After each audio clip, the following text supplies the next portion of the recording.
Hello guys, isa na naman pong video regarding Happy Game. So, ito po, hindi po to tricks or what, isa po tong rant. Sobrang tang-ina talaga tong laro na to, grabe. Hindi naman masyadong malaki siguro yung natalo ko, no? Pero ilang araw po, sobrang 500, 300, 200. Ngayon, last, bali 500 na ho nalagay ko. Ilang araw na po. Sobrang tagal na, siguro mga 5 days. Ganun. No top. I think it's 5 days already. Yung ibang videos na nilagay ko, medyo ilang araw na matagal na yung last week pa yun. Hindi ko kasi ako lagi nakakapaglagay ng video. Ngayon lang po talaga ako maglalagay na ngayon mismo ilalagay ko to. Hindi ko na ho i-edit, basta direkta na to. Nakakapikon na kasi ilang araw na siyang ganito. Alam mo natin na ito pong laro na to ay computerized, no? Every game naman na alam natin, since kung kahit sa mga console games or mga di ba? Meron ho yan difficulty level, easy, medium, hard. So, parang tingin ko tong laro na to ngayon hard na siya. Ang taas ng difficulty niya ngayon. Bakit? Isa sa pinaka-paborito kong laruin dito talaga is yung Egypt Treasure Chest. Grabe. As in 3-4, 3-4, 3-4, 4, mga 4 lang nakukuha ko sa ang bet is 6. Pag 9 naman 5, 6, no? Kasi dati hindi ganyan eh. Sobrang hirap na niya. Hindi na ho siya unahin ko pa pala muna lahat ng nalaman yung tricks sa mga YouTubers, influencers ng mga game na to. Huwag nyo na hong sundin. Huwag nyo na hong i-disregard nyo na ho lahat yan. Wala na ho siyang kwenta. Bakit? Kasi nga ho, sobrang taas na ho ng difficulty level nitong game na to. Yung Egypt Treasure Chest, dati kahit papano, yung 4 lines lalabas 15, ganyan, 10, 'di ba? Or minsan 8, 9. May panalo ka pa unti-unti. Kumbaga, yung pera mo, mag-alat ka diyan ng kahit 100 or more. Tumatagal yung pera. Kumbaga, minsan matalo ka sa Tiger Dragon. Punta ka dito, makakabawit-bawi ka. Ang pera mo, kahit 300 lang lagay mo or 500, maglalaro yung pera mo. Hindi siya, mananawa ka na lang, hindi mauubos yung pera mo. No? Kumbaga, tataas bababa. Okay lang. So, na-enjoy mo lang yung laro. Na-enjoy mo lang yung game, na-enjoy mo lang yung walang stress. Kumbaga, palipas sa oras, diba? Sobrang hirap niya ng laruin. Sa Dragon Tiger, like I said, huwag nyo na kung intindihin yung mga pinagsasabi ng mga YouTuber na ganitong tricks. Tignan nyo mabuti yung ganito, yung ganyan. Huwag nyo na disregard nyo na lahat yung tricks na yun. Wala na ho silang kwenta. Wala na hong kwenta yung mga tricks na yun. Una-una, bakit? Yung sa pattern ng Dragon Tiger, hindi na ho siya hindi na ho katulad dati. Madaling siguro magstay ka lang muna na magstay kung ano yung lumabas, yung ultayan mo, pwede yun. Dati okay yun eh. Or minsan magbabago yan ng alternate, no? Which is ganun nangyayari, di ba? Ngayon hindi eh. Hindi mo man na masabi.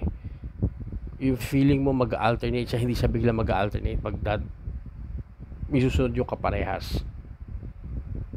Tapos, sige, diretso mo, parehas na yan.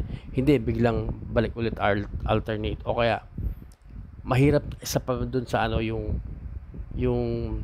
tayo, mahirap na sumugal sa tayo ngayon kasi hindi mo na masabi. Minsan mararamdaman mo mukhang magtatay na to kasi dahil nga dun sa pattern mukhang magtatay na to.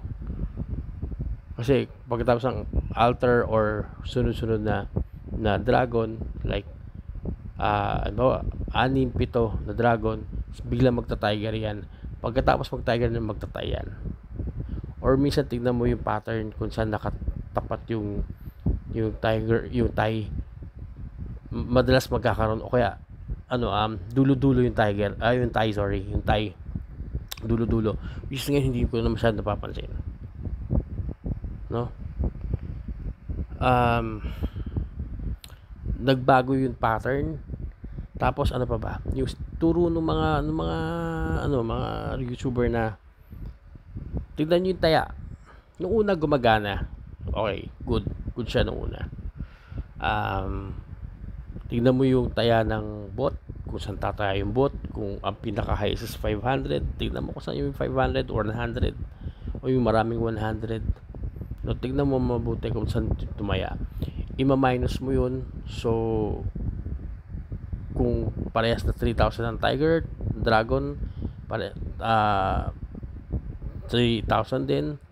Pero yung tiger may nakalagay na isang 500 or dalawang 500, so that's 1,000. So 1,000, so ang taya lang sa tiger is 2,000, sa dragon let's say 3,000. Legit yung 3,000 na yun. Siyempre tatama tiger kasi mas mababa talaga yung taya niya, which is ngayon, oo, ganun yung nangyayari, ganun pa rin siya. Ang problema lang, yung bot dati tumataya na uuna, ngayon huli na tumataya ang bot. So paano ka hahabol kung huli na tumataya yung bot? Up to ilan seconds na lang bago tumaya yung bot, or tumaya ka na sa kalagitnaan ng countdown pero biglang humabol pa yung bot, boom, talo ka. So mahirap na siya talagang tayan, mahirap na siya laruin, sobrang taas na ng difficulty niya. Yung pattern dati na naiisip mo na ganito, ganyan, hindi na ho siya nasusunod, no? Kung ano man yung tinuro sa inyo ng mga influencers, which is ako, sa kanila lang din naman ako kumukuha, diba? Ina-upload ko lang yung mga videos regarding this, kung ano yung nangyayari, which is ako sa masaya ako na nilalaro to dati dahil yung pera hindi naman nauubos agad-agad, tumatagal, kahit 200 lang tumatagal yung pera eh. Nai-enjoy mo siya, diba? Nai-enjoy mo talaga yung game, nai-enjoy mo yung palipas oras. Yun na lang habol natin eh, diba? Kahit sabi mong hindi ka manalo malaki kasi ako, paprangkahin ko kayo, hindi ako naniniwala sa mga influencer sabi ganito kalaki, 5,000 ganito isang oras or ganito ganyan, kung gaano man kalaki yan. Bahala sa buhay nila kung ano yan, kasi madali naman maglagay ng pera sa using GCash, no? Ako, ang kaya ko lang napatunayan minsan 700, yun lang, pero more than that, no. So sabi mong kita raw ng 5,000 pataas or whatever, I don't think so. Madaling maglagay ng pera sa GCash or baka may affiliation sila sa game, sa kumpanya na to, maglagay sila ng malaking pera, baka they were, I don't know if they were paid by the company who owned this,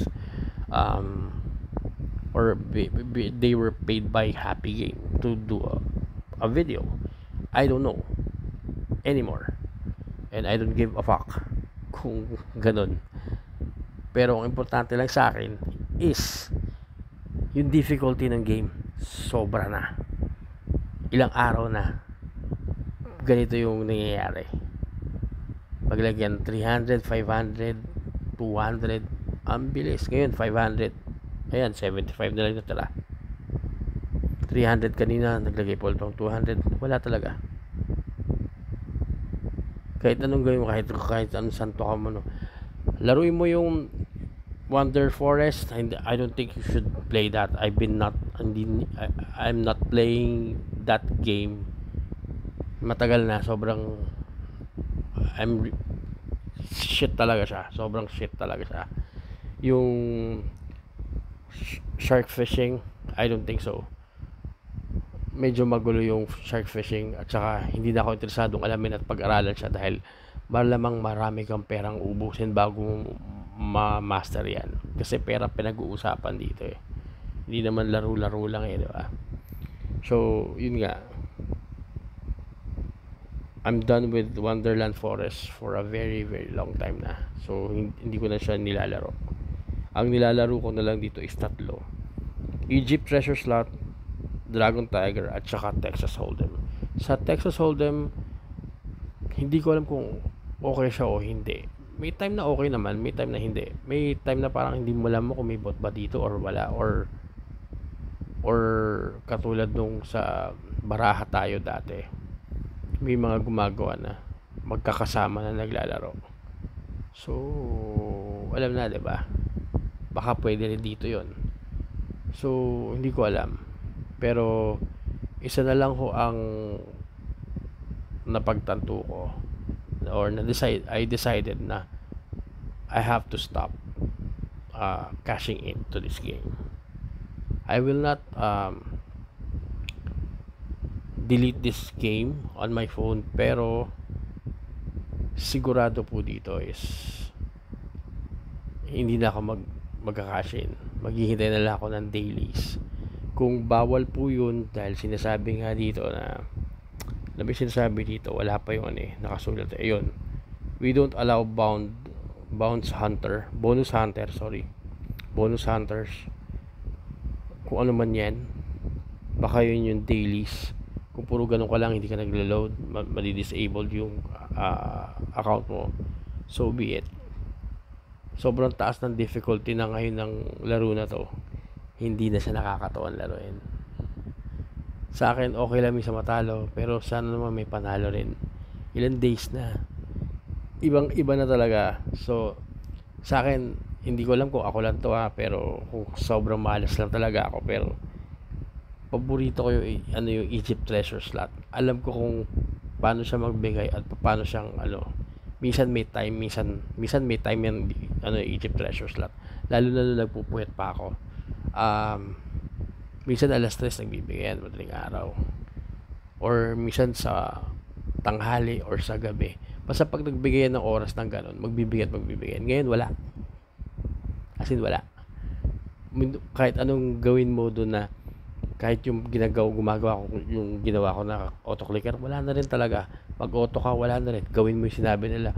O stop mo na pag nasa yung sa dulo na na icon, stop mo na bago gumalaw, or pagkakalahati na yon, or yung gitna, yun mo rin yun, para yun yung pinaka mo. Wala na, hindi na siya gumagana. Kahit ano gawin mo, wala na talaga.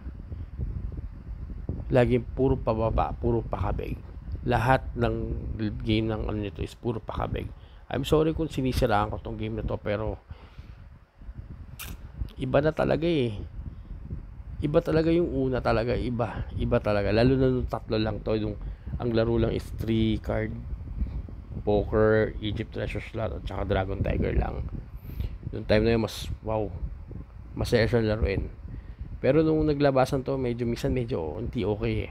May time na okay naman. Ngayon, sa 5 days na yun, 5 days or 4 days siguro, kasi may isang araw yata ako hindi ako nakapaglaro.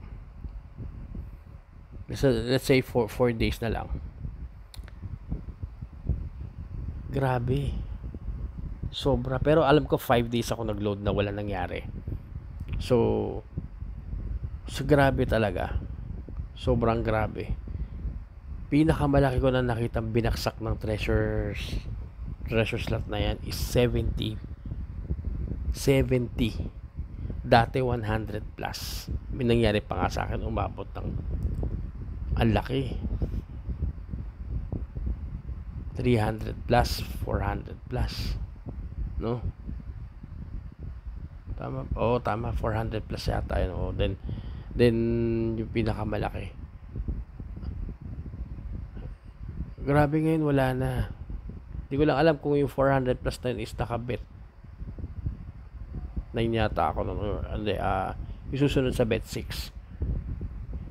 Yun, so, or, 9 nga 9. So, hindi ko sure kung ano, kung 15 or 9. Kasi nag-15 din ako minsan eh. Grabe. Nangyari dito sa ano, sa Egypt Treasure Slot. Kasi ito yung favorite ko na laruin. No, hindi siya sobrang nag-ano ng pwede ko siyang ilaruin ng habang may ginagawa ako. Mananalo ko, kung mananalo, kung hindi, umaakit, bumababa ang pera. Ngayon hindi, puro pababa ang pera. So, puro pakabig. So, guys, remember, huwag nyo nang intindihin yung binigay na ng mga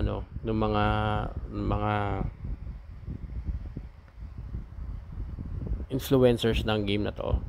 I will call them influencers kasi I don't know if they were paid or not. I don't give a fuck. Again, I don't give a fuck. Yun na lang po.